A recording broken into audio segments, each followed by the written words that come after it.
Welcome back, everybody. Getting ready to put this, what is it, a 123 cubic inch Farmall engine together, come out of a Super C. And I just wanted to show you here. Found this piece of brass over the other way. I'm just doing some sub-assemblies, and it fit in there pretty good. You had to just bevel the edge so that it wouldn't hit on the rubber, because I don't want to knock the rubber off the steel because it's just vulcanized on. And anyway, that's what I used to press it on. You could use a piece of PVC that'll fit in there, muffler pipe, anything. But just, you know, normal common sense, be careful with it. The sleeves, the actual O-ring bores, I want to show you these. I've been working on these here. Well, I got to get my flashlight out here, but I want to show you here. I've been about 20 minutes on this sleeve. Yeah, let's see here. Can I get that camera out of the way?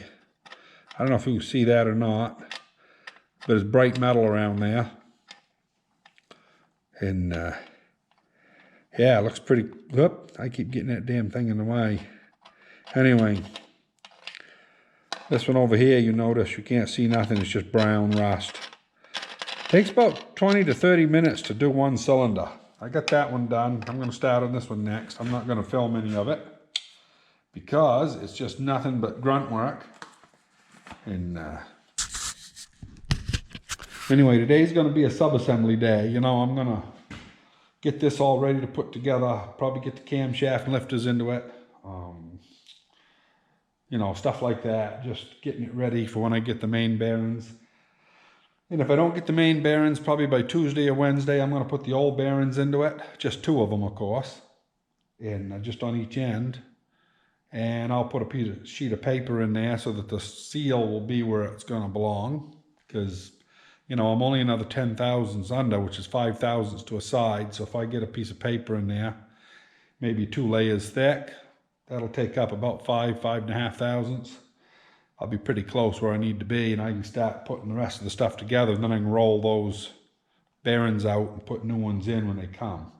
So I can always go that route. So we're gonna you know, forge ahead putting this thing together one way or the other. And I'll show you just the things that I think are important. Cleaning those sealing ring, you know, grooves out. That's probably one of the most important things on the engine other than the oil galleys. So, and I had this outside, scrubbed it anyway. Rough flushed water all through all the oil galleys, and so it's pretty clean to begin with. But yeah, I'm going to keep on sanding and I'll bring you back later. Another little thing here, food for thought before I go back to cleaning. You notice these are all painted on the inside. They were done from the factory that way, and that is two things. Keeps it from rusting, but it keeps it from condensating so bad too. Every time the temperature changes and you've got humidity in the air, it'll condensate and these blocks will sweat. That paint seems to help it a lot. That's why I haven't sent this out to have it baked. You know, nowadays they bake everything, shot blast it when they're done. You end up with a beautiful clean piece of cast iron, but you lose all of your paint and stuff that the factory put on it. And yeah, for a couple hours worth of hand cleaning, I'd rather it have the red paint in it. Just my thoughts on it.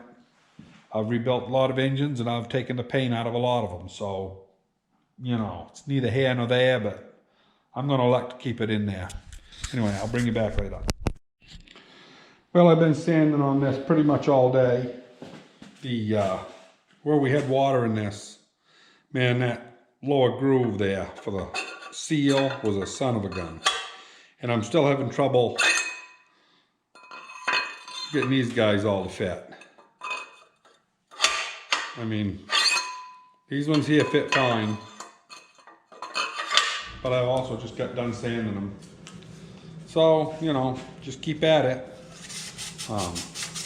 Sooner or later you get enough of that rust down there off that it'll go.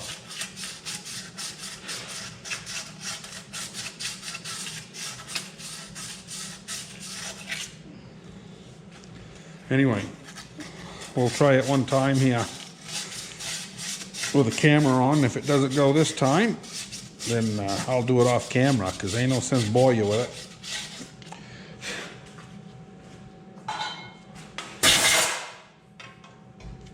See what happens this time.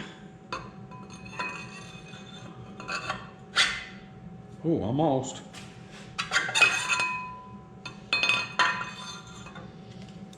It may actually be some of this up top too, I don't know.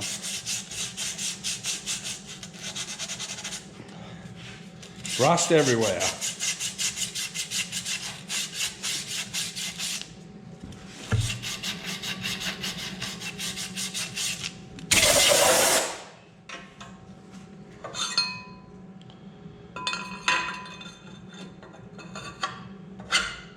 Well, still a little bit on the bottom.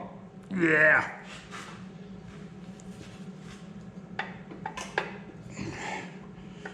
Yeah, well, there we go. But we're getting close. I'll bring you back later. Well, I got it. So it comes right out all right.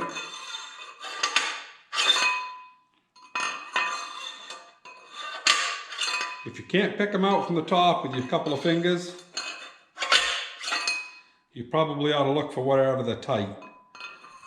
Because when this stuff expands, it'll tighten up and distort your cylinder if it doesn't have the clearance. So I'm going to go upstairs and get my set gauge, and we're going to see what these things are protruding. They should be anything up to as high as 7. As long as they're proud a little bit, not more than 7, we got it made. This one here feels like it's proud more over here than it is over here, but we'll find out with the gauge. I'm going to get this thing set at 0, which it is. So, this one's at 5. That one's at 5. That one there's at 8. A good strong 8. And that one there is showing, yeah, showing 8. And it's showing about 5 on that side. Now, I think it's going to be all right. I'll tell you what I've found. When you measure this ridge right around the top, there's about 0.003 variation from one side to the other. I don't like that one bit. It's quality control is what it is. I'm sure this shit's all made in China. So shame on me for buying China-made stuff, but I don't know who else is making it. So anyway, I'm gonna run it. They say only up to 7. Yeah, it's less than the thickness of a sheet of paper, you know, off spec. I'm gonna run them. I'm not gonna make a big deal out of it. Yeah, so tomorrow morning I'm gonna mark these because they do fit better in certain cylinders than others. So I'll mark them, you know, 1 up there right down to 4. Mark them on the cam side. And that way when I put them in, I'll put them in the best way that they'll go. I don't know how else to do it, but I've got it all sanded up today. These sleeves, they fit in and out good. You know, you can pick them right up. So she's all ready to go. I gotta take it outside tomorrow, get my gun cleaning stuff, clean out the oil galleys real good, and I'm gonna start assembling. Not really happy with the sleeves. The finish looks good on the inside. You know, everything looks good other than that flange is not, I don't know if concentric is the right word, but anyway, they're not machined parallel to one another. So it is what it is. That's all there's going to be today. I've been all day just basically getting these sleeves and the O-rings to go in. Hard to believe, but I have spent, I'll probably spent 4 hours doing it because we did some running today too, like always. But anyway, not a whole lot of here for information other than, you know, these are supposed to be proud, at least a couple thousandths. The book says from flat, it can't be below. But, you know, 2 or 3 thousandths is like perfect. And they allow you up to 7. And then they say you might get a water leak after that. Well, You know, I'm about 1/1000 high, maybe 2. I'm not going to worry about it. I'm going to run it. If I have problems, I'll know where the problems are. Anyway, hope you enjoyed, and don't hesitate to hit the like button and subscribe, and we will see you on the next one.